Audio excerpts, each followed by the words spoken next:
We're live. We're live. How many people watch it live? Do we get any live Zero watchers? people watch it live. Unless we do this.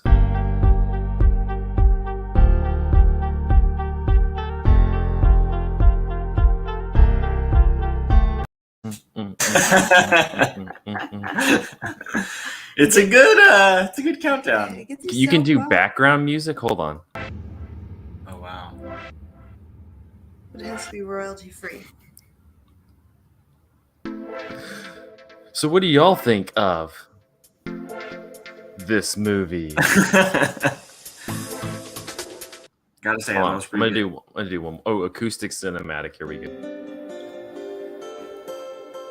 We're the Cinematary podcast. Last week on Cinematary, Zach trashed Marvel for the better be on the 1000th guitar time. here. Pretend what we're doing.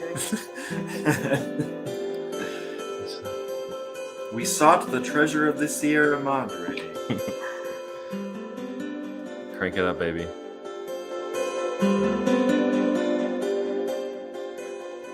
Oh, that's so annoying. All right. God, just as I was getting into it. Man. All right, here we go. Let's Are we rock and roll it. Let's rock. Let's rock today. Let's rock. In 3, 2, 1.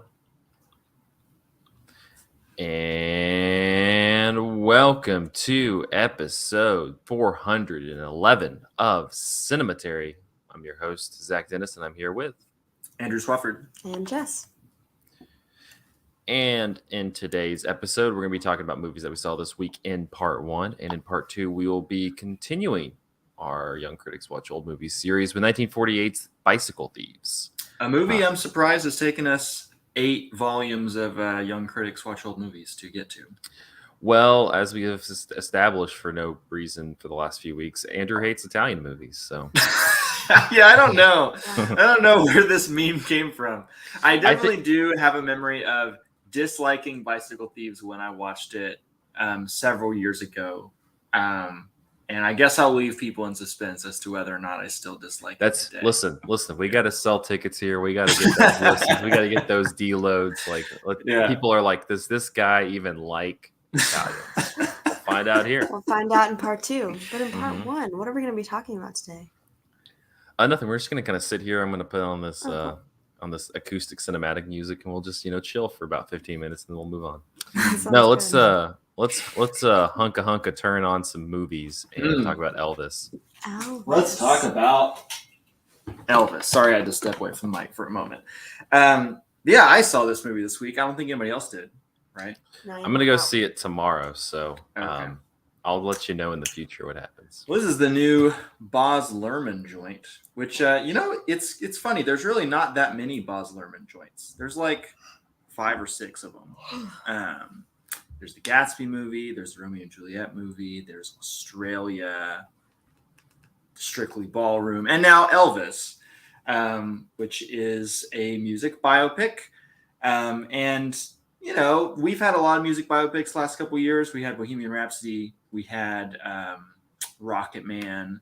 And these are the kinds of movies that I think a lot of people are tired of watching or never really got into watching in the first place because they all kind of follow a very well-trod, boring formula in a way that is, somewhat less satisfying than the formulas that people tend to play around with in other genres like horror and action movies. I don't know what it is about the music biopic, but they're it's also rise and fall, and it's also expertly spoofed in Walk Hard. So really, that's you watch thing, Walk right? Hard, like, and that's it.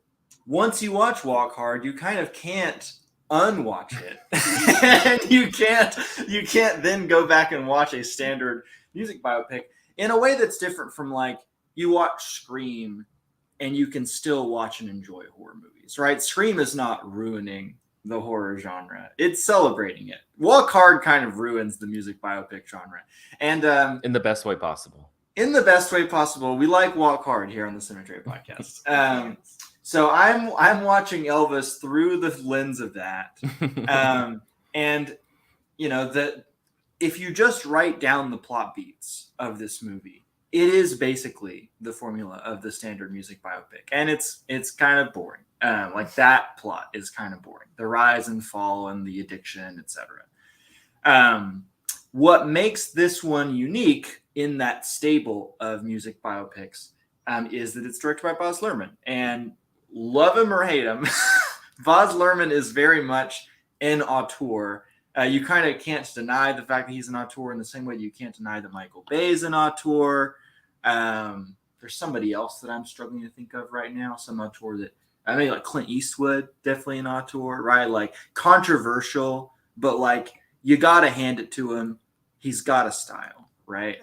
And my feeling about that style, it kind of runs hot and cold even within the same movie. Like I think that The Great Gatsby has some amazing, amazing stuff in it. Like I teach The Great Gatsby, the novel, and like there are things that he does in that movie that I think are just like brilliant and like I have inspired things that I do in my classroom, right? Like I teach a bunch of Jay-Z songs along with Great Gatsby because Baz Luhrmann like picked Jay-Z to do the music, which I think is a really inspired choice for a host of reasons I'm not going to get into right now. If you want to know, join Andrew's just 11th grade become English class. just become a 17-year-old and enroll in my American literature class. Just act out the movie 17 again with Zac Efron.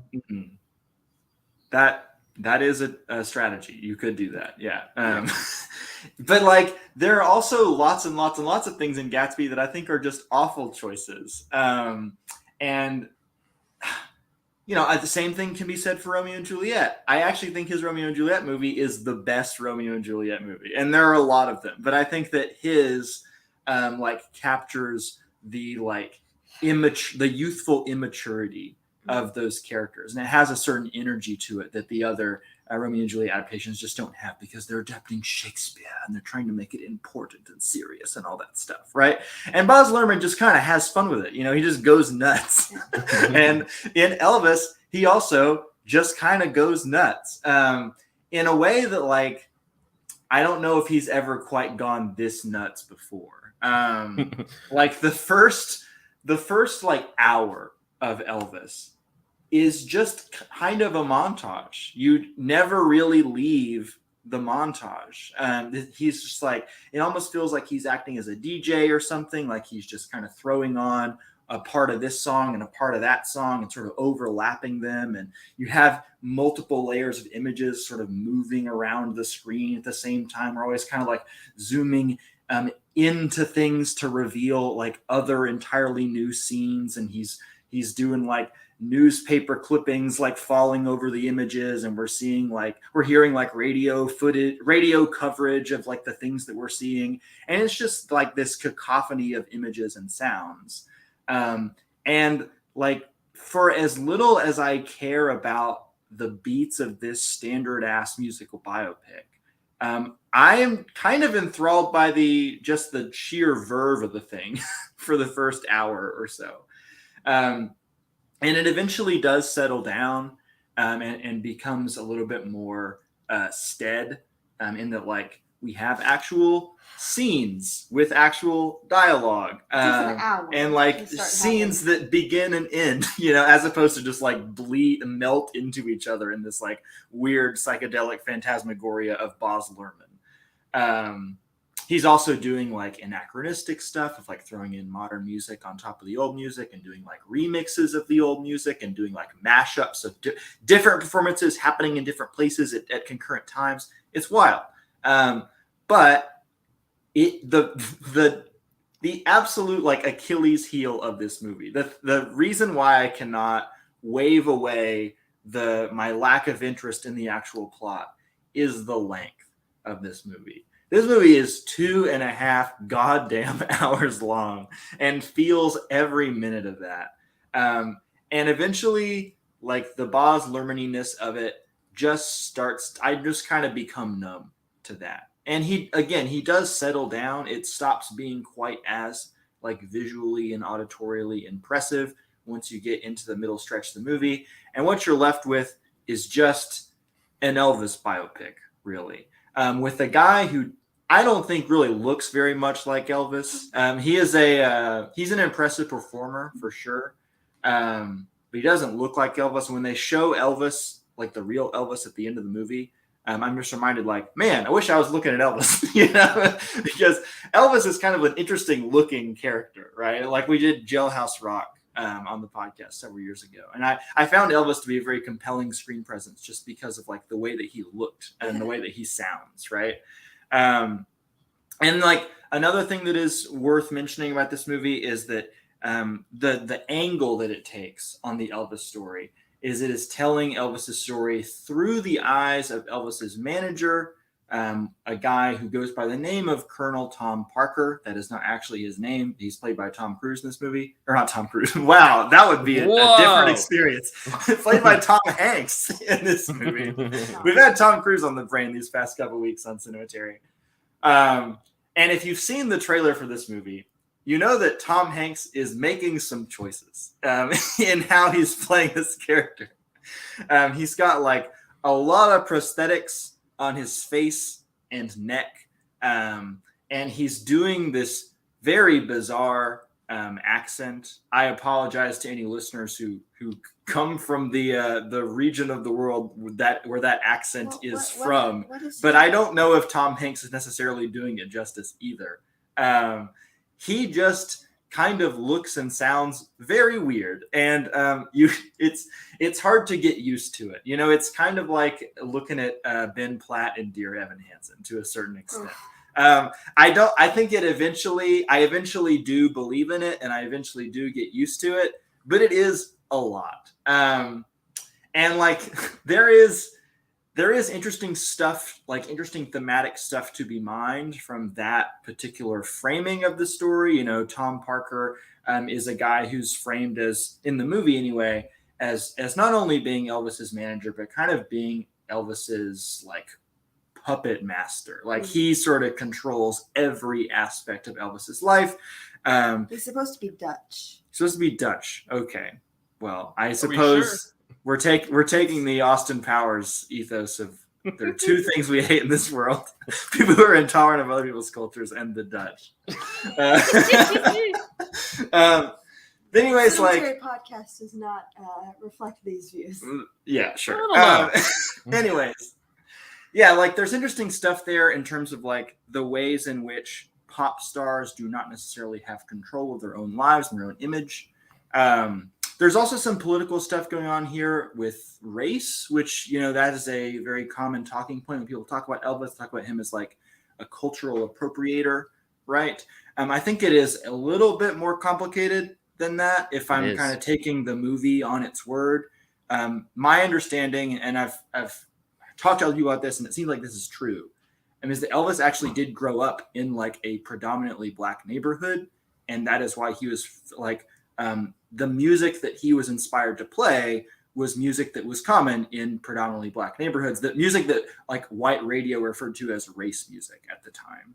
And so Elvis was a controversial figure, not just because of like him shaking his hips and stuff like that, but also because he was kind of breaking a certain color line, even though he himself was not a person of color. He was playing a type of music that was like not acceptable for a white person to play, or not acceptable for like white radio to play. Delicate white ears. Yeah, delicate white ears couldn't hear this like rowdy, raucous music, right? It would just defend the delicate sensibilities. Absolutely. And like Elvis in this movie is sort of presented as somewhat of a an advocate for racial justice, quote unquote, in that like he insists on playing this music. He's like, there's nothing wrong with this music. This is music that like speaks to my heart and that I want to share with the world, and you should not look down on it just because African-American people play it. And so like that is an angle that I hadn't really considered Elvis through, and like with the extent to which we're maybe giving Elvis a bit too much credit there for his like racial politics is something that I feel like I'm not really qualified to answer, because I don't know that much about Elvis. I also don't really know about the not that much about the African-American music that he was pulling from. Elvis is like for lack of a better word, like racial politics is actually much more nuanced than I think people give it credit for. He actually was a strong. He did a lot in like the civil rights movement and things like that. Yeah. It was actually like a strong component of that.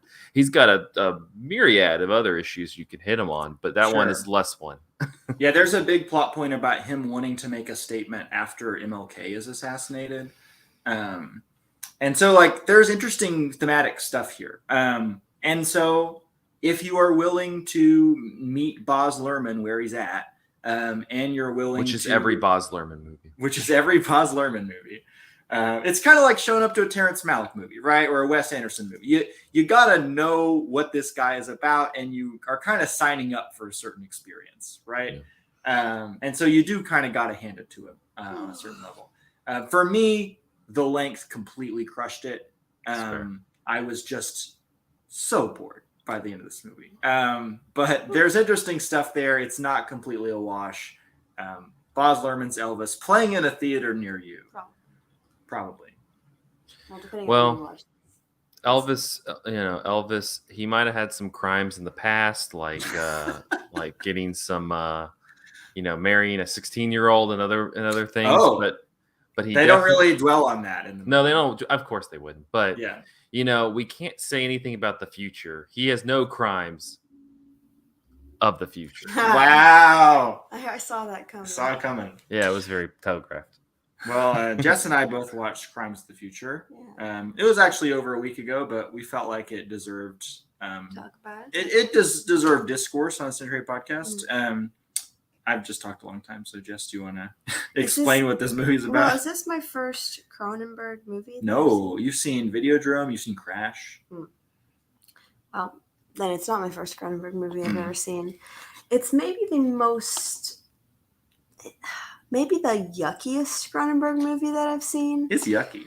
It's quite a bit yucky. So, I mean, I'm going to go ahead and preface this by saying I came for I came specifically so I could hang out with Kristen Stewart. That's right, yeah. And Leah Seydoux. And who? Leah Seydoux. Yeah. Seydoux? Yeah. And also Viggo Mortensen for those who celebrate. And well, they were there. Gosh. In the theater? No. Oh. Unfortunately. Would have been cool, but I don't know. Maybe not in the positions they were in. So it's hard to explain the premise of Crimes of the Future, but because I don't know that I fully understood it when I watched it, but it had something to do with this future, maybe kind of a dystopian feel where humans' bodies were starting to develop and change with the world as it had developed and changed. So most human beings could not feel pain at all.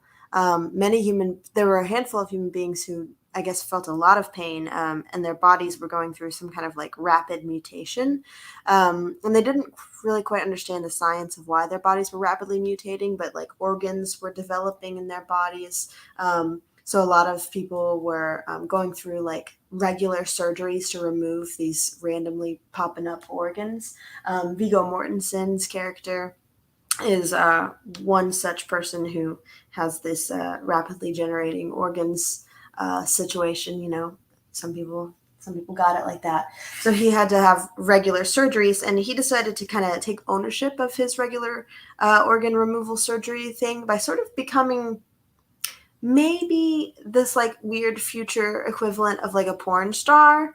So they sort of broadcast his like organ removal, and a lot of people like want to watch it and hang out while it's happening, but they also kind of like make it sort of like make it a little sexy too while they're doing it. And so there's just a lot of really, I mean, one way to think about it is, wow, David Cronenberg, you have some amazing special effects, bro. But what's interesting about the movie is that I think that Cronenberg, he just knows how to constantly put something on screen, either like visually or even like auditorily, that just sucks. Like he just knows, he knows how to just make you watch something that's like either just gross to look at or really fucking frustrating to look at, like somebody just sitting in this chair while their body and bones are like grinding and like making all these bumping sounds and their jaws or just like visually upsetting, uncomfortable, or just a lot of sounds. Like there's one character who just like regularly is just chomping on something that looks like a purple airhead, and you can just hear his mouth just going like, and it's like they're just going out of their way to create the most intentionally unpleasant film ever to watch, but for fun, as a treat. And I kind of just kept looking at Andrew and Jessica while we were watching this movie, like, y'all are into this shit? Like, I mean, Andrew could probably speak on the art, the art behind it, and what's fun about it. And I certainly think that he's a master in creating just maybe some of the worst, yuckiest feelings. So like, good for you. You got it. You nailed it, Dave, if that's the plan. But I just gotta say, ew. It's got some neat commentary though on I don't know, the future of mankind and what's going to happen to our species as our world deteriorates and changes, and how will we change along with it, and what will our species change along with it to possibly adapt. And I think that it has some interesting things to ponder on, but it's not the kind of thing that I want to keep watching. But Andrew, I think let me just say real quick that was like a very like Randy Jackson review to it. It's like, yeah, it's a gross for me, dog. Yes, I get it. I get what he's doing, and he does it well. It's a yuck for me, dog. It's a yuck for me. It's a yuck for me. Yeah, it's funny that to hear you describe it as like, turning to me and Jessica and be like, y'all are into this shit? Because it makes it sound like going to see a horror movie or going to see a David Cronenberg movie where there's going to be a lot of upsetting stuff putting on the screen. It's almost like kind of a kinky thing. Like we're taking pleasure from like this painful experience that we're having. And like the reason my head is there is because that's kind of what the movie is about too. Which is similar to Crash. Maybe my favorite Cronenberg movie. That movie is about people taking pleasure from being in or near automobile accidents. Yeah. Here we have a movie about people kind of taking pleasure from surgery or cutting into themselves or whatever. It's like genuine sexual pleasure from like mutilation. And there's an important like world building thing that you did not mention, which is that one of the ways in which the human body is kind of mutated in this version of the future that Cronenberg has drawn for us is that people have kind of, their pain tolerance has like grown to such an extent that they don't really feel pain anymore at all. And I think that has also affected the way that people's sex drives work. Like they don't necessarily feel pleasure from sex either, because it's like their body just like isn't really feeling sensations, right? And so people are sort of seeking more and more intense sensations. Which is, part of what BDSM is. Like people like, in some cases, it's like people enjoy being spanked or whipped or whatever, because it like makes a bunch of blood like rush to the surface of the skin, right? And like you feel sensations more intensely there. Yeah. And so in this movie, you have people who both enjoy cutting into themselves, each other, and watching other people do it. Like it's hot for them to see other people cut into somebody else. So it is really kind of an interesting, I don't know if sequel, because it's definitely not meant as a sequel, but it's interesting to kind of pair with Crash. Yeah. When you think about these people basically kind of getting off at the idea of increasingly dangerous car crash scenarios. And even just like talking about like their next car crash stunt really gets them off. There's a lot of scenes in Crime of the Future where people are just kind of discussing surgery tactics with each other. And it genuinely feels like you're just watching something in another language with no subtitles. Like I have no idea what they're talking about, but they're talking to each other so intensely. Like even Kristen Stewart's character just talks so intensely and just like lighting up, and you're just sitting there like, wow. Kristen Stewart's character is like hornier for surgery than anybody else in this movie. I don't know. Yeah. I got a little lost, honestly, in the politics of it, because they really are doing a lot on a political level, and his character, I couldn't really make out if his character is accidentally kind of a revolutionary slash porn star Well, type. I so don't know. you described him as a porn star earlier, and I would say that he is like an unwitting porn star, like he's an accidental porn star, because he sees himself as a performance artist. He's going on stage and having these organs removed as like a political statement. He's like, I don't like what, the pollution of modern industry is doing to the human body. It's kind of about microplastics, which is a thing that people have probably seen come across their Twitter timelines. When I had a Twitter, which I don't anymore, thankfully, I actually had microplastics muted on Twitter because every time I would see a new story about it, it would just like gross me out intensely. But apparently, nowadays, something like half, or maybe even like as high as 80% of people like have microplastics in their bloodstream. And the human body is like surprisingly resilient and like doesn't really mind them that much. And so David Cronenberg is kind of imagining a human evolution going in a certain direction because of that. Like, what are the long-term effects of like people taking in more and more industrial waste into their bodies? And Viggo Mortensen's character doesn't like that. So he's like, I'm going to take this stuff out on stage as like a political statement. Right. But the people who are watching him are getting off on it. And he's not necessarily intending that. There's kind of also a thing in this movie about like the relationship between an artist and their audience, and like the artist's intentions not necessarily being registered by the audience. There's a lot of scenes where people come up to Viggo Mortensen's character and talk about how much their life has been changed by his art, and he kind of like rolls their eyes at them, and you can kind of see David Cronenberg himself in all the conversations he's probably had with people who say their lives have been changed by like the sickest shit in the world that he's put on screen, right? So it's like, I really enjoyed this movie. I think it's extremely interesting. I think it's extremely unique. I think the version of the future that he makes is like no other sci-fi movie I've ever seen. Supposedly he wrote it some 20, 30 years ago or something. Yeah, he wrote it in like the 90s or something. Yeah, and then just decided not to make it, or maybe couldn't get funding for it or something, and somebody kind of revisited the script with him and said, okay, this is relevant again. I really think you got to make this. And I think, honestly, it's a really neat take on sci-fi where, I don't know how you describe it, but it doesn't look futuristic in a kind of traditional way. It almost looks kind of like an 80s version of futuristic. Yeah. But then also a lot of the, a lot of the technology is also really fleshy, almost sentient looking type of technology. There's this bed that he sits in that is like almost brown and looks like it could be made of leather, and it almost looks moving. So I think it's unique.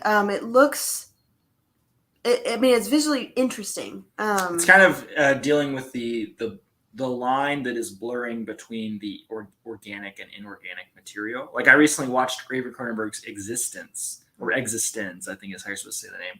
And that is about like somebody who has designed a new game console, but like the controllers for the game console, actually the whole game console itself is like this big fleshy meat sack that like moves on its own.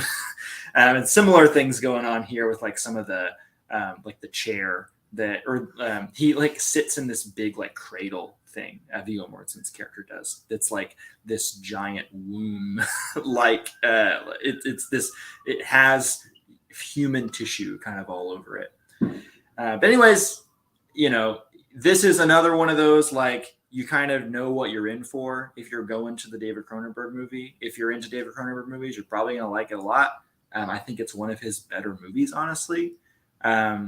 If you are not into him, you want to avoid this one. But I liked it a lot. One other thing I want to say about it is that I think that how it deals with sexuality is really interesting. Like, the thesis statement, if I had to like condense it down to a sentence, is like he's kind of talking about how the human sex drive is something that is like immutable to our species. Like, even if the way that we have sex changes, we're going to want to have sex in the future. Like, that is just part of human nature, right? Which as gross as it gets, as hard to watch as it is sometimes, I kind of admire the message here, at least my reading of the message anyway. It's kind of a lot. It's kind of a lot. Yeah. That's crimes. of the Future. Also, maybe playing in a theater near you. Though I think it's on some streaming services. If you want to pay a little extra for it, I think it's one of those things where you can pay like $10 or something to rent it on Amazon or something like Well, that. let me tell you, we've already sold it for if you want to pay $10. People are like listening, like, oh well, shit, like yeah, give me in on that stuff. Yeah. If that's your kind of thing, do it, I guess. Yeah, well, if you're nasty. If you nasty. Well, you know what you do with porn stars is you watch them.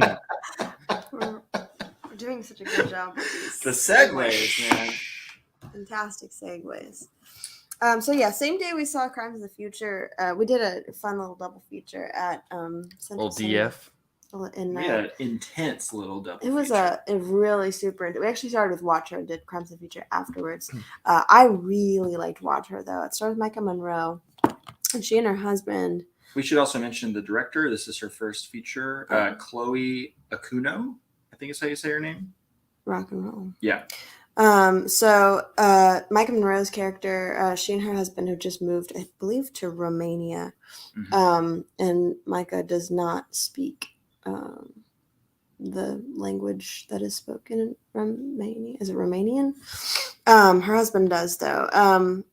And so kind of right off the bat, she feels a little unsettled, feeling as though a neighbor from across the street kind of had his eyes on her. And sort of starts paranoid right off the bat and is never really able to shake the feeling. So I don't know, to me the film just really felt like a really horrific manifestation of like what anxiety, I don't know, feels like as it really, really grows, especially when it just doesn't feel like you get any kind of resolution to the things you worry about, and how big those worries feel like to you. And so the movie, and maybe it's because we were sitting in the front row. I don't really know what it was. Maybe the sound mixing was incredible. Maybe just seeing it in the theater was really effective. But there was just something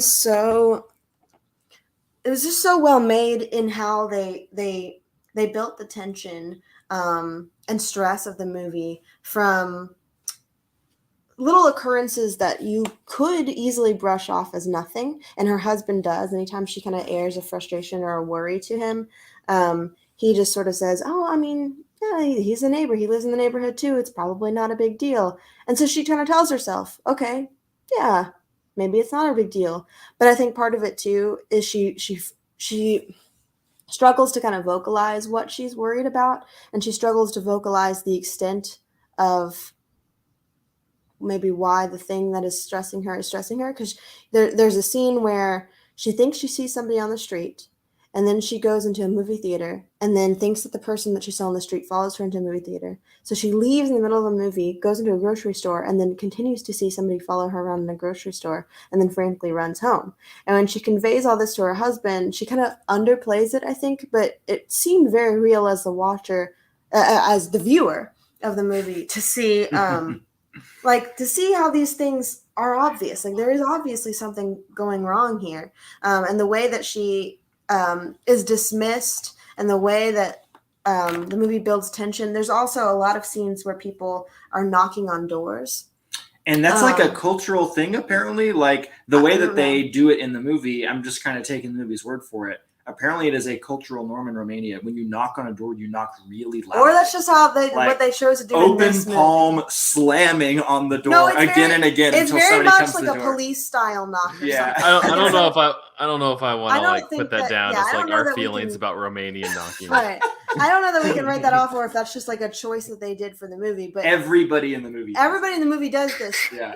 No, it's not even open palm. It's like, but instead of, when we typically think of a knock on the door, we might think like, you just kind of use the front of your knuckles and like a little, but like, I think of it almost as like a police style knock, because when I would live in the dorms and sometimes see police like go to dorm rooms, you would use like the side of your hand and really like pound. So instead of just going knock, knock, knock, you go like that. That'll be a the fun side edit of your hand. Yeah. And so like there's a lot of scenes in this movie where somebody's like pounding on a door, and they're not just, there's never just a gentle knock. It's always like poof, poof, poof, the side of their hand, like full force on a door with no speech attached to it. It's just a quiet, or like no words, just pound, pound, pound. And I don't know if it was the movie theater we were in or if it was just really, really effective sound mixing, but something about the way they would knock, just, it felt like the sound almost came from behind me. Yeah. And so it just like, even if I would anticipate it coming, it just really unsettled me. And to me, it just kind of felt like you're with the character in her fear of just feeling like somebody could be anywhere. Like this person that's watching her, that she never can really seem to get a good look at them, or they're always just dashing out of view, or she's always just like just not able to show somebody else what she's seeing and hearing. Always feels like it's just kind of right behind you, right there. And then the movie, the climax of it just kind of confirms. Yeah, Andrew swallowed. The climax of the movie just kind of confirms the fears that she's not heard from by anybody else, that she's not able to completely vocalize, and it confirms all of it in such a just gut-wrenching, horrific way. It's one of the best, honestly, it's one of the best horror movies I feel like I've seen in a while, in how it just builds this frustrating tension, and really brings to life, I think, as somebody who experiences anxiety, just really brings to life what that feels like when it's unchecked, and how big that feels like it grows. So I thought it was absolutely phenomenal. And also just to add to it, the fact that, you know, this woman just really, truly feels so isolated. Her husband works late and long, and she's in this place where nobody speaks her language. So it's so hard for her to communicate and make friends. And so she's just so lonely. Yeah. On the podcast last week, Zach, you and Reed were talking about Treasure of the Sierra Madre and kind of comparing it to West Side Story, specifically in how both those movies deal with unsubtitled Spanish. And there was controversy at West Side Story about whether or not the Spanish should have been subtitled, right? And in this movie, like the choice to leave the Romanian dialogue unsubtitled is essential. And I think that if you understand the language they're speaking, then maybe the tension in the movie would be removed a little bit. But not knowing what so many of the conversations are made up of substance-wise, really, really adds the tension of this movie. I think that it is super well directed, and that adds to the tension of the movie. Like Jess was saying, feeling like you kind of were there with her. It very much comes across, or like that is an effect that is created through the direction. I think that the camera angles that are chosen are always chosen really intentionally. So you're kind of like, it's not like a point of view kind of movie. Like you're not looking through her eyes literally, but the camera is always placed just so that you're kind of like experiencing her emotional state right there with her. And so, and you also have like a severe, you have a limited amount of information. You were like a lot of the movie, you were like, yeah, she's probably making this up. And I was like, bro, no, she is not. That guy was right there. Like you were kind of halfway not believing her. And I was like, no, this is happening. So I don't know. In the middle stretch of the movie, it seems to be very much intentionally playing with whether or not you are willing to like make this logical leap with her, because she has very little actual evidence of the thing that she thinks is happening. She's kind of connecting a lot of dots, right? But in terms of like the full picture of what she thinks might be happening, she doesn't really have enough evidence for all of it, right? So for a minute, I thought that the movie might end up being about like paranoid delusions or something like that, but it ends up going hard the other direction. And it's really horrific. And yeah, I mean, I loved this. I also thought it was one of the best horror movies I've seen in a really long time. Better than X earlier this year, which I said was the best horror movie I'd seen in a little while. But this is like leaps and bounds better than that, I think. Micah Monroe is such a good actor. And it's sad that she is not in that many things. I know she made a big splash with It Follows, and she's also really good in The Guest. But she's kind of been relegated to that level of indie movie here and there. I don't necessarily want her to you know become a big star like, for example, Elizabeth Olsen has, where she kind of gets sucked into the Hollywood machine and doesn't get any interesting parts. But man, like she has not gotten, I think, enough opportunities to show what she's capable of as an actor. I think this movie is far and away her best performance. This will be on my top 10 list at the end of the year. So it's a movie that I think has flown under a lot of people's radar because it didn't get a very wide release. It is an Amazon movie, so I think you can rent it and watch it on Amazon now. But yeah, just if you want like a really like lean, mean, like suspenseful thriller, this is it. This is the real deal. I also feel, I don't know. I don't want to. I also just, I guess it resonated with me as a woman too. And just kind of, I feel like some of the paranoias that we, I think, always hold when we're in public spaces, especially when we're alone in public spaces. Like, I want to not, I wish I just felt like forgiving and trusting of people around me, even in my own hometown. But I think that I very frequently, hold some distrust as I'm like walking, especially when I'm alone. I'm just kind of scanning around and I don't know, holding on to my things, holding on to my keys, just because I've heard worst case scenarios, and I'd hate to assume that something would ever happen, but I hear these viral stories of people getting sex trafficked at the Staples or in the parking lot or this, that, and like little things like never, if you see something under your car, don't reach for it or this, that, and they all sound crazy. But at the same time, like, I don't want that to be me. And so I hold on to these paranoias always because I don't know, like we're just told, we're raised and we're told, be afraid because you are more fragile and you are more like likely to be a victim of these things. And so I don't know, something about this movie just kind of like confirmed some of that, and maybe that's not a good thing, but it also, I don't know, I kind of understood it in a way. It is a believe women movie for sure. Yeah. I thought it was phenomenal. I mean, I'd highly recommend it. All right. Well, Watcher, you can watch it now. Do it. On streaming and some theaters. All right. We're going to take a break, and then we're going to be back talking about watching your damn bike. After this. Bicycle Thieves after this. Dang. Wow. That's good. All the segues. All the segues. That's why they call me a professional. Hold on, I gotta show. Look at this. I found background music, and it says "Feeding the Ducks." Okay.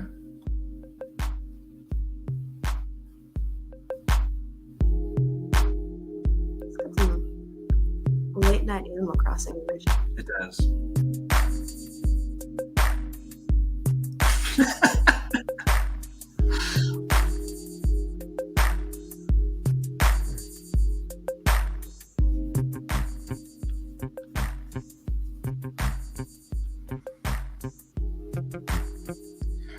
Does this fade out?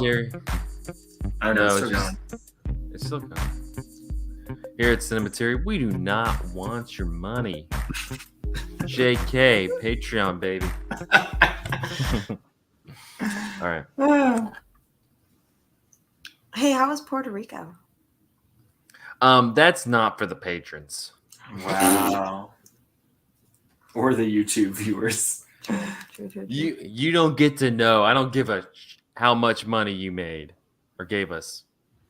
Whatever. In the middle. We'll never know. We'll never know.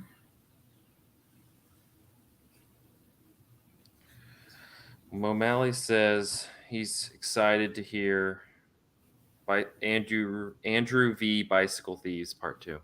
Ooh. Well, we'll see. Will he like Bicycle Thieves? It's only just a few fleeting moments now until we find out Andrew's opinion. Will he like Bicycle Thieves?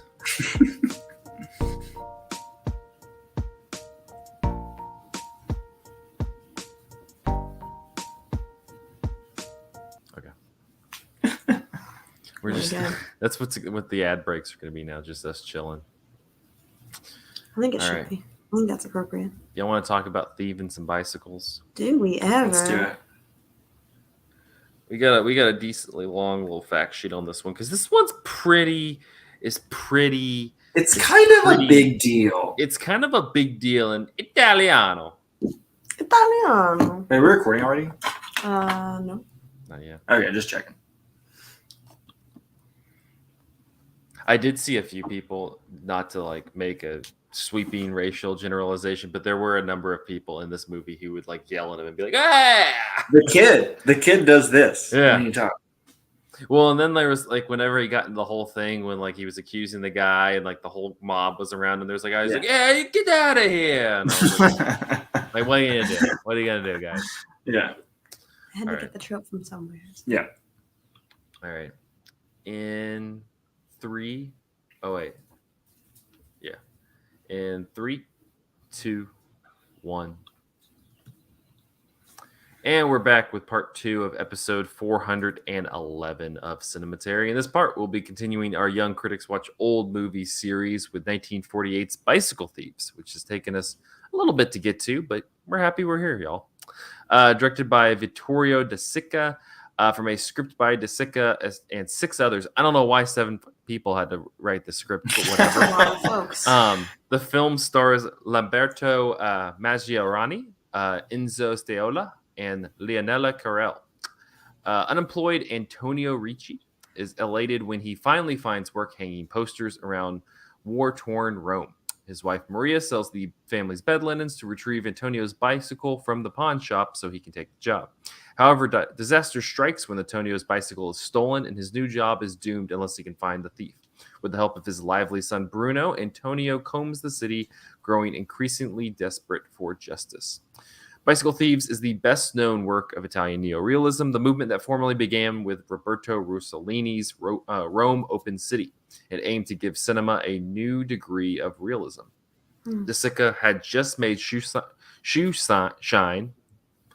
Shine in 1946, but was unable to get financial backing from any major studio for the film, so he raised the money himself from friends. Wanting to portray the poverty and unemployment of post-war Italy, he co-wrote a script with Cesare Zavattini and others using only the title and few plot devices of a little-known novel of the time by poet and artist Luigi Bartolini.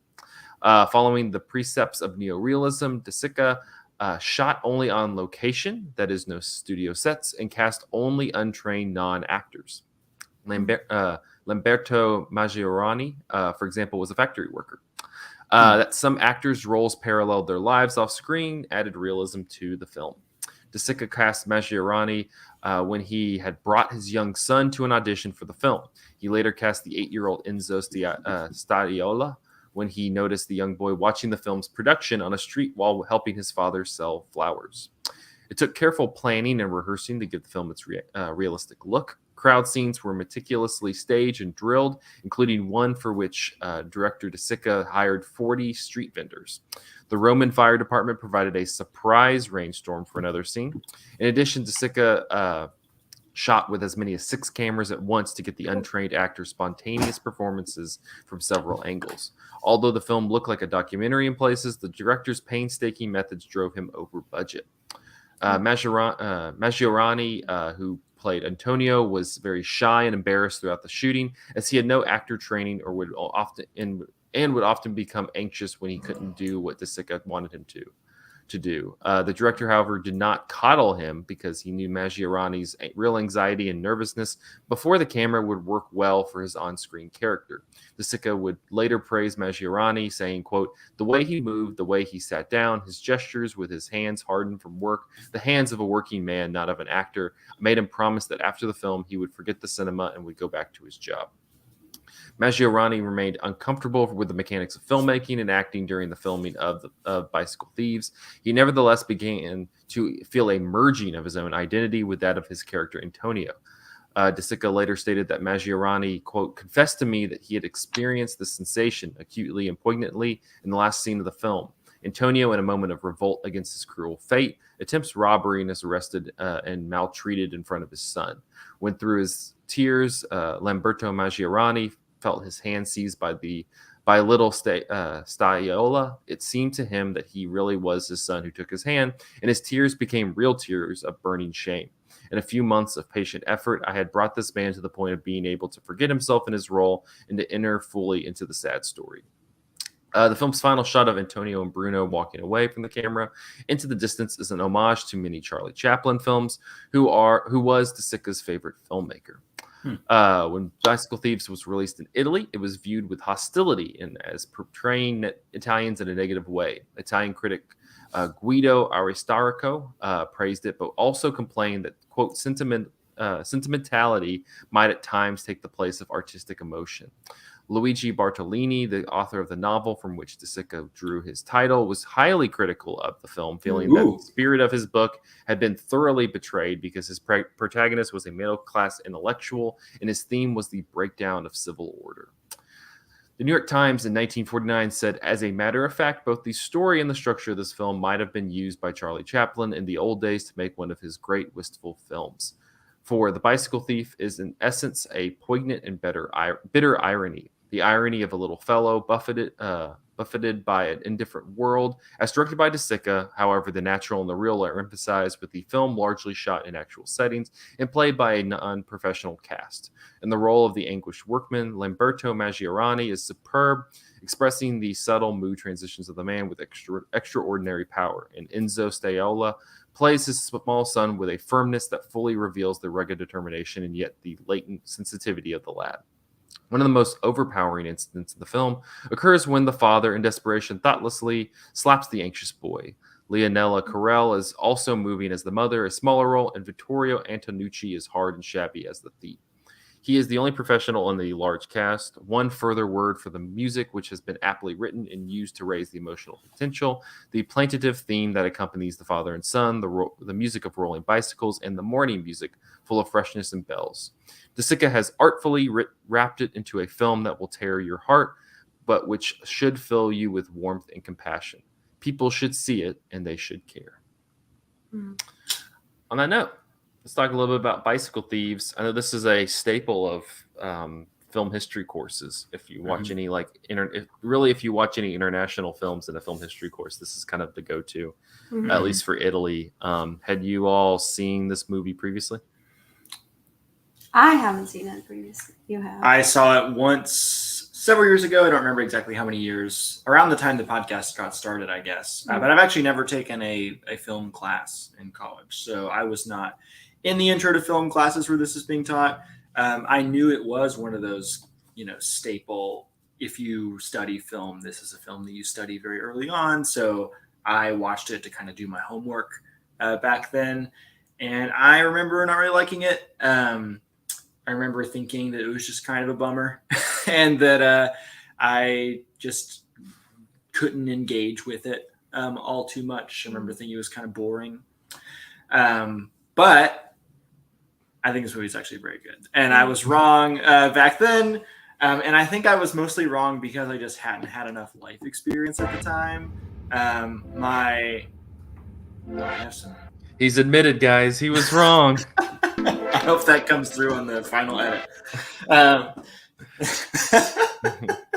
We do need like a wrestling music that plays when the right takes come in and people make a controversial statement or whatever. But anyways, my feelings towards this and the way my feelings about it have changed. Very similar to the way my feelings changed about Inside Llewyn Davis, which we talked about when we were doing our best of the decade series.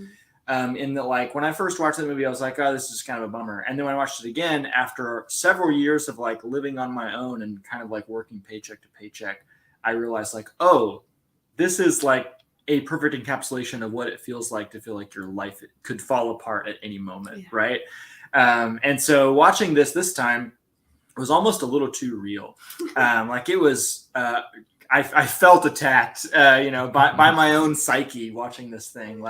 I was just. We had a financially rough day yesterday, so we don't need to get into that. Yeah, we won't get into our household finances on the podcast, but we're doing pretty well comparatively to most of our friends. But even where we're at feels very precarious, and I think that is a situation or worse is a situation that a lot of people are in. And one of the things that this movie does really well is showing not only this particular character's financial precarity, but how he is like one figure in a crowd of people, all facing the same sort of like life ruining financial precarity. Right. And they're awful to each other because they feel like they don't have any other choice. But like it is, under capitalism or any sort of like competitive marketplace, it can be kind of like a cutthroat dog eat dog, kill or be killed situation.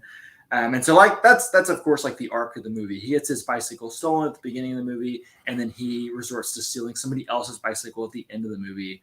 Even though we know like just how devastating that was to him, he's willing to do it to somebody else because he's like, well, it's like what else can I do? I've played by all the rules. Like I tried to get the bicycle I chased after I went to the police, and they basically were just like, oh, this isn't really a big deal. If you find it, good luck. And you never really meet the guy who does actually steal his bicycle, but even not knowing that guy, because of the way this movie kind of like moves through the world and like the things you see about Italian society at the time, you kind of know that guy too. You're like, well, I kind of understand why he stole this guy's bicycle, because he was probably just as hard up as everybody in this movie, right? So it's just kind of a gut punch on like a political, like a socio-political level. And I think that was the context that I was missing the first time I watched it. Well, that's, and to your point, talking about like the socio-political climate, it's kind of like what we talked a few weeks ago when we were talking about kind of German cinema at the turn of the century. Same thing. I mean, Italy was in the same boat as Germany post-war, where they were just completely eradicated. I mean, it wasn't the fault of Antonio Ricci that they had a fascist leader in place, but because of that, it to me that watching it this time, because I hadn't seen it since I saw it in a college class, and it was powerful then, but like it was a little bit, it hit more now because I've gotten so much more background on the socio-political climate of like Germany post World War I as well as post World War II, and it was just terrible in both situations. And it's generally terrible for just the people who are trying to live their lives, like like Italy was in this war, and all this stuff. But I mean, did these people aren't making those choices? Did Antonio Ricci make that choice? No. No, they didn't, and they're just trying to get by, and it's just so disheartening. I mean, this one, you can see why. The other one, a neorealist film that I've seen is Rome Open City, which is also a really hard movie to watch, because that is completely about just the desolation of the land, like you're just walking through crumbling cities. This one is a little bit more romantic in that way. You have this wonderful score that goes behind it. You're walking through the streets of Rome. You feel the desolation on an economic level, but you don't see the desolation in like a physical level. You don't see like the rubble and stuff like you do in Rome Open City. And so this one, it kicks a little bit more, just because you have like this like almost beautiful black and white romance of Rome, but you're having to traverse it with this character who is just trying to do the bare minimum to survive. Jesse, what about you? Oh, yeah, go ahead. Yeah, I mean, I think I gotta kind of just echo what you guys said. It's just increasingly frustrating just to watch.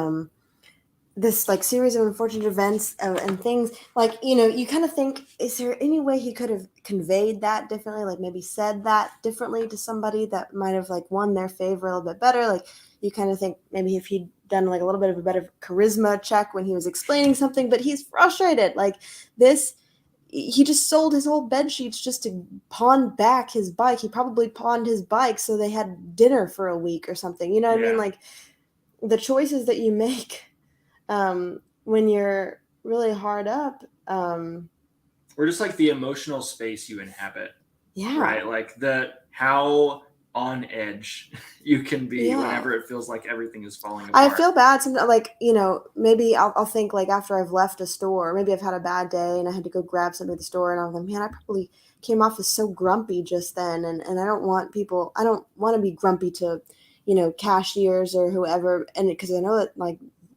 my grumpiness is not their fault or anything, but when things just start hitting you one after another, and you just feel like you keep trying and keep standing back up just to get knocked down again. Well, and one thing like I was thinking about was, that near the end when he follows that last guy, Yeah. that guy buys like the bike for like 100 lira from the old man who he starts harassing in the church. Yeah. but you kind of are like, well, why don't you just buy a new bike? But you're like, no, he like that 100 lira could go to like feeding his family for a few days, and so he's gonna Mhm. just try to track down what is rightfully his and make that choice rather than just going, oh, I'll just buy a new one, whatever. Well, with And I what don't think that, money? Yeah. yeah, and I think that a lot of people, I don't think a lot of people, and that's why it's kind of tough watching it like in a college class, because that doesn't, just because of the age and life experience, for I think a predominant amount of the people there, like Yeah. that probably doesn't click for them. A lot of the emotional beats does click, like it's tough not to get emotional during the last scene. It's tough not to get emotional, when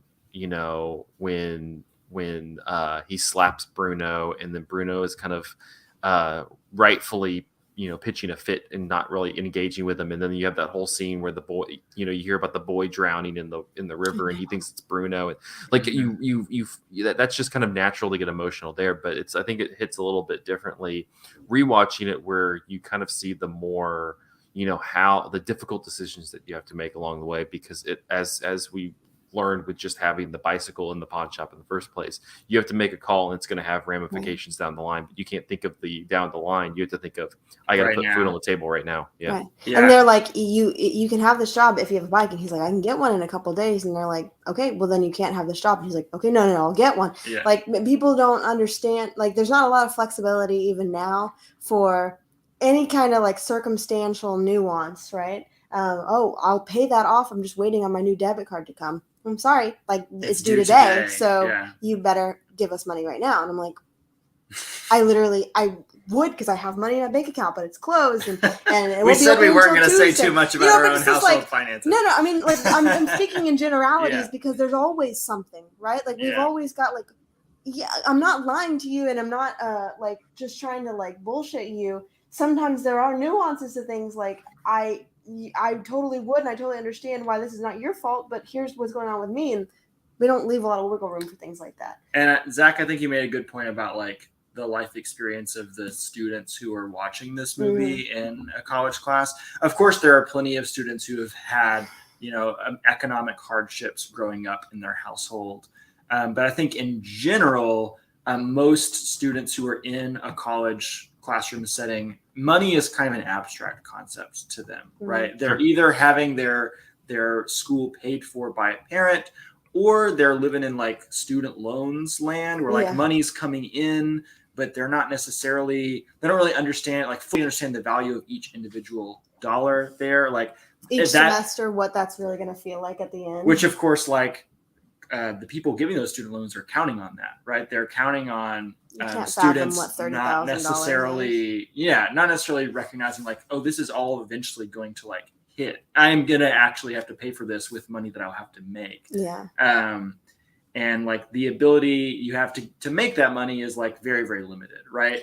So we have kind of all these concepts that clearly like kind of exuberate from, like they come out of the text, right? We're kind of orbiting around the movie here. Well, no, but also, but like to everybody, this is for the group. Like, how does De Sica kind of convey that? Because I think he does a great job of conveying this kind of economic and the socioeconomic anxiety through the filmmaking also. Mm-hmm.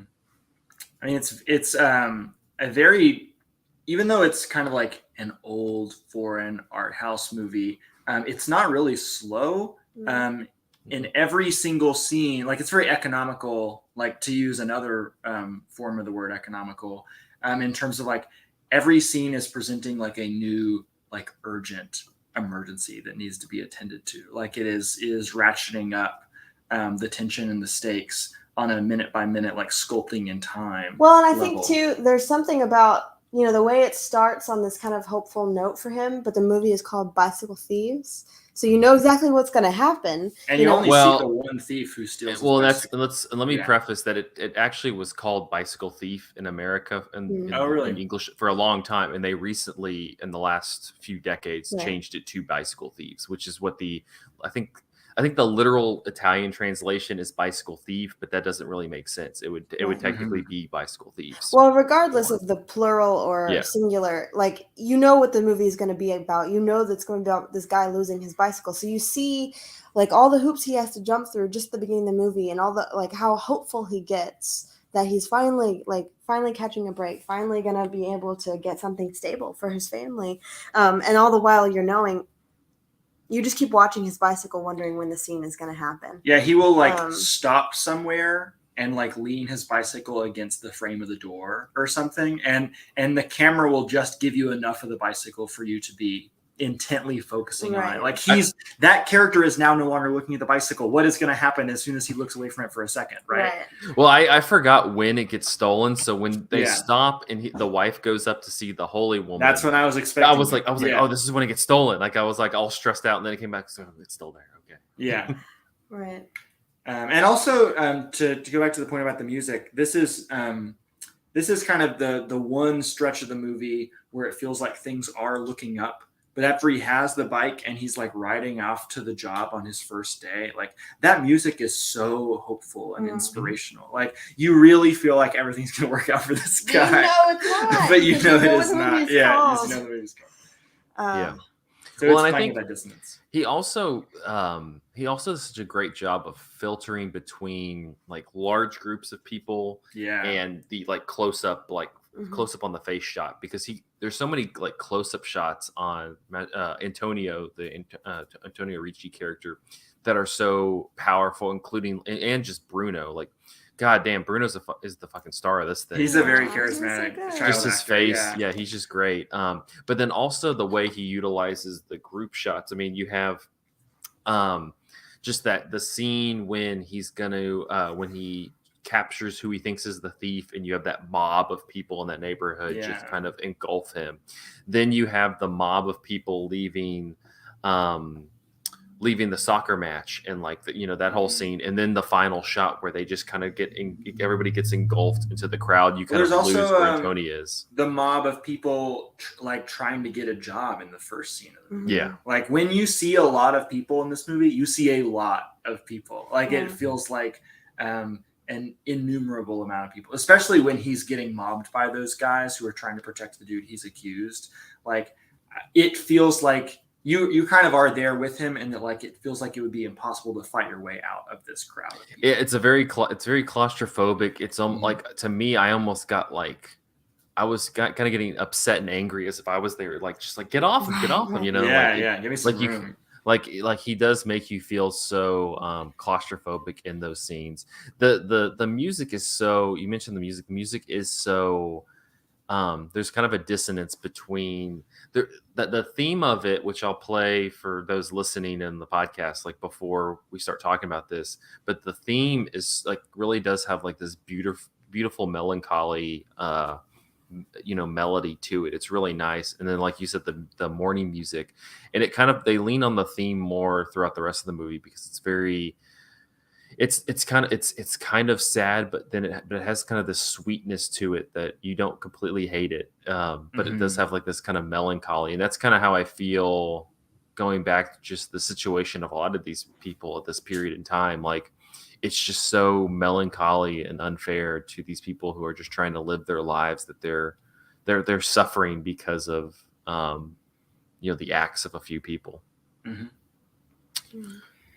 If I could bring up one random scene we haven't talked about yet. Sure. It's the evening he gets back from work after his bike has been stolen, and he doesn't want to go inside to speak to his wife because he knows that she's going to be just distraught about this. So instead he's like, I'm going to fix this on my own. I'm going to go find my friend who's going to help me find this bike. And his friend is like a vaudeville performer or something. And so he goes into this space. Like, I'm not really sure what this building is, but there's sort of two ends of it.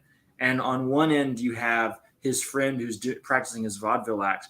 On the other end, it seems like there is a socialist or communist like organizing meeting that is happening. And like very briefly he pops his head in that end of the building because he thinks his friend might be there, and we hear a couple things said that are very relevant to his life about like whether or not the government should offer welfare checks to people, or whether or not the government needs to fund these like really robust public works programs so that everybody has a job. But like he's not there for that, so he dips his head out immediately and like goes to the vaudeville place. And for a little while, you think that he's just sitting and watching a vaudeville act because like he's practicing self-care or something, right? But like, yeah, I thought he was just gonna go to a bar and like get a drink or something. Yeah, but he was actually just trying to find his friend. But I think a very clever sort of implicit point being made here is that people who are this hard up, like the people who actually need labor organizing, are often way too stressed and way too tired to actually participate in labor organizing, right? And not to mention, you know, in our context now, like a lot of that stuff has sort of like been rhetorically poisoned by people who have like demonized it for decades and decades. Well, and also, but I like how that was handled here. Well, you also have to think of, I mean, that's the kind of on its very basic, like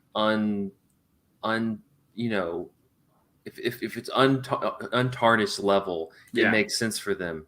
But that's the same pill, that's the same act that was sold to the Germans after World War I, and that's what happened. That's the same act, you know, and that's the downside to it. The concepts around both of those ideas are sound and make sense for people, and that's why they get on board with them.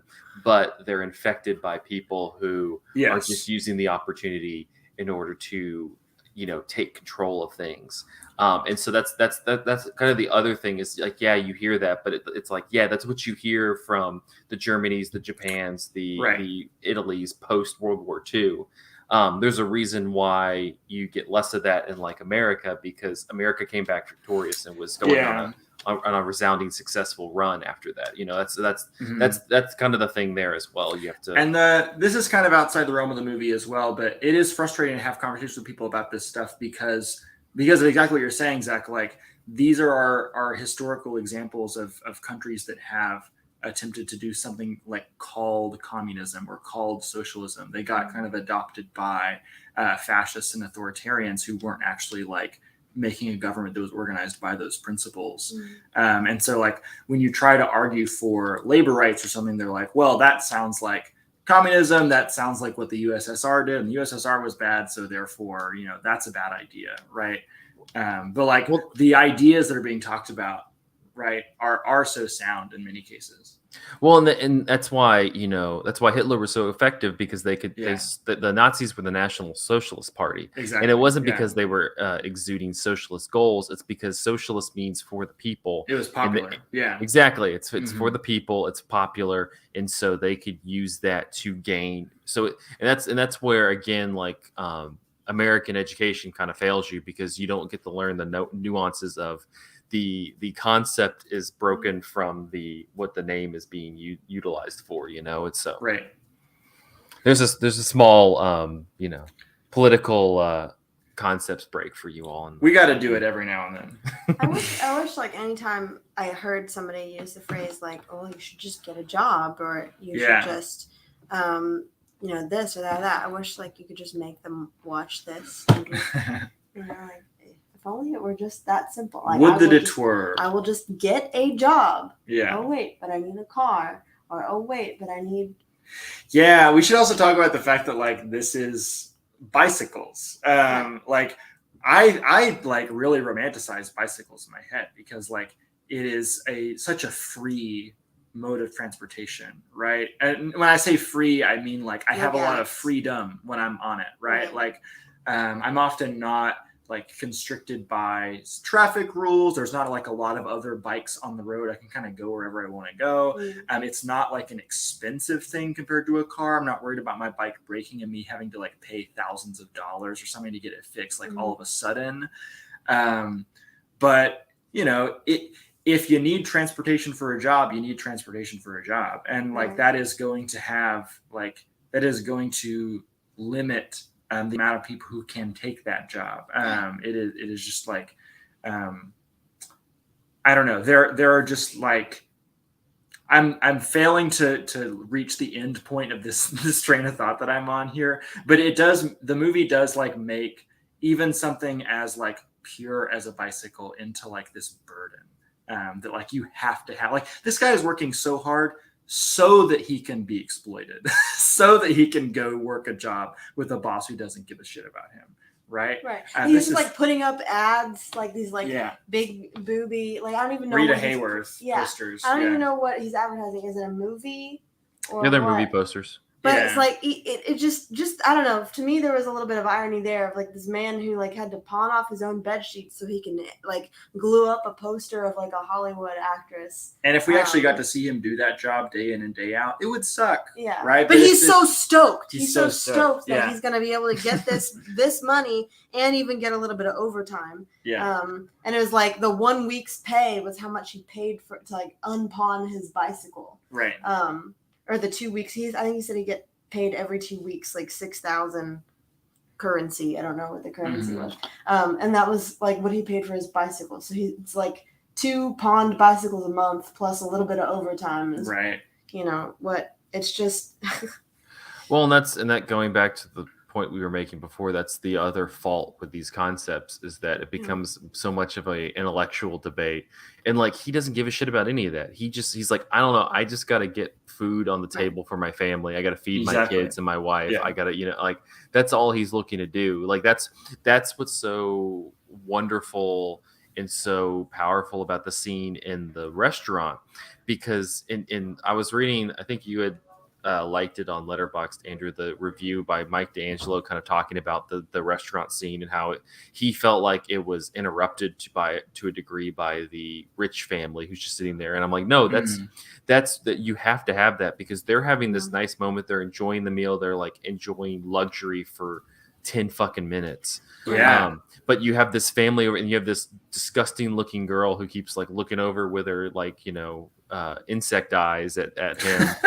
Just chowing down on this food. Who they're like the level of what they're having in that moment compared to the level of what Antonio and Bruno are having in their moment are so vast. Because it means this small little fucking meal means so much to the two of them. He's having a grilled cheese sandwich. And don't get me wrong, listeners, like Jesse and I have never been in like as financially a financial rough patch, anything to the extent of what these characters do here. But like there's so many little pockets of their experience that I feel like I see myself in. Like you kind of go through waves whenever you are going through some sort of a financial distress, and like part of that wave is like, fuck it, we just need to like have some sort of enjoyment for like a night, right? Yeah. Like ever had such a bad day? You're like, I don't really have the money to do this, but I need something to eat, and I gotta take care of myself. I'm gonna go to a nice restaurant and have somebody else make me food because like I'm way too stressed to do it for myself. I can't deal with this. Right? Yeah. So like I understand and like could just deeply relate to the joy that they felt sitting down at that restaurant and just not thinking about it for a minute. For just a second. Yeah.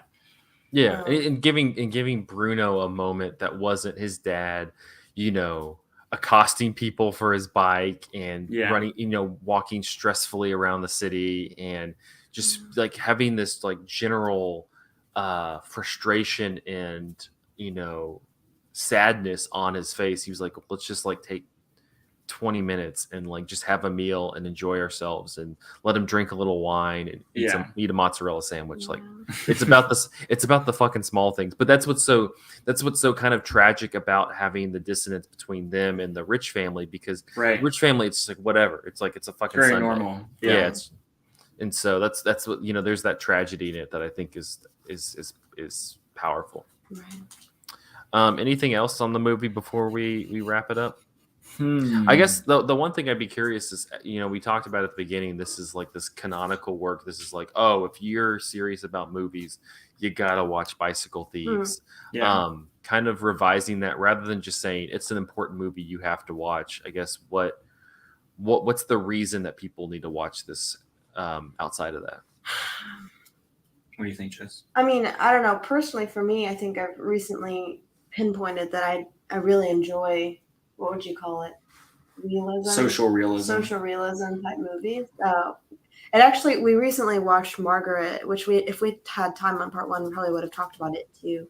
So like kind of comparing that to this, I thought was interesting because, I mean, what's really interesting about the movie Margaret is that there's so much going on with the character, like Anna Paquin's character in it, but there's so many moments of the movie too where we kind of like pan out and just look at this whole huge city. I'm assuming she lives in New York. And you're just thinking like all these people all around her are also equally dealing with some major bullshit right now, but we're focused on her character, but you can just imagine what everybody else is going through. And that's kind of like what I was thinking about too while we were watching this movie. You're thinking about all these people who are at the beginning of the movie who are all just pining for a job. And like this man gets a job, and then we follow his character. But imagine the guy who goes home that day and doesn't have a job, get that job. and having to tell that to his family, like, I don't really know what we're gonna do for food this week. I guess we can pawn our bicycle. I guess we can pawn. You know what I mean? Like maybe last week he didn't get a job and he had to pawn off his bicycle so they could eat. That's why he didn't have a bicycle this week. I think movies like this are like these very like based in realism, capture the human experience in a way that a lot of movies just really don't. They speak to this like really hurting and lonely part of you. Do you want to? You should make the joke that you made about like Cruella. Like the way in which these ideas are tackled, like the ideas of trauma or ideas of like poverty or whatever are dealt with in like mainstream movies. I said like when we watched. When we watched Margaret, I was just talking about like, man, like this really helps you empathize, and I think like just captures something about understanding trauma and understanding like how it causes us to act and like each choice that we make, how that can be centered around like the stress and the trauma that has happened in our life and how that shapes our characters. So we have movies like this, we have movies like Margaret, we have movies that are really, really grounded in reality and that just speak to this like painful and lonely part of our souls. And then we have movies like Cruella that are like, wow, thank you, Disney, for talking to us about how her childhood trauma made her a puppy dog coat wearer. Or like Maleficent or something. Or like, thank you so much. You know how hardship makes people bad? Yeah. You know how hardship makes people green witches? Right. It's because of her trauma. You know what I mean?